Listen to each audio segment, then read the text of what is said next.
اور اب یہاں پر آگے بڑھتے ہوئے آپ کو اپڈیٹ دیتے چلیں کہ شیر گڑھ کے نواحی گاؤں چھینا ہٹھاڑ میں عظیم صوفی بزرگ بابا شاہ نصیر کے سالانہ عرس میلے کا رنگا رنگ اور شاندار انعقاد کیا گیا ہے، جس میں مختلف عقیدت مندوں اور زائرین نے بھرپور شرکت کی۔ عرس میلے میں عوام کے لیے مختلف تفریحی ثقافتی سرگرمیوں کا اہتمام کیا گیا۔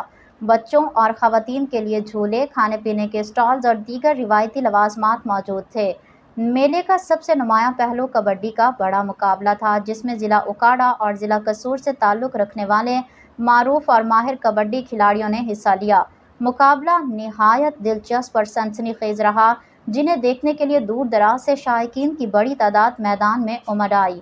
شائقین نے کھلاڑیوں کی کارکردگی پر خوب داد دی اور جیتنے والے کھلاڑیوں کو خصوصی انعامات سے نوازا۔ اس موقع پر چودھری عثمان گجر، چودھری راشد علی نمبردار، بھولا گجر، سردار علی گجر، اکرم گجر، بوٹا گجر، عمران گجر، سردار طاہر دھول اور چودھری زبیر پرنس سمیت علاقے کی معزز شخصیات نے بطور مہمان خصوصی شرکت کی۔ میلے میں آنے والے معزز مہمانوں کو گدی نشین پیر سید عابد علی شاہ نے ویلکم کیا اور اپنے پیغام میں کہا کہ عرس اور میلہ امن و امان، محبت، بھائی چارے اور علاقائی ثقافت کے فروغ کی ایک شاندار مثال ہے۔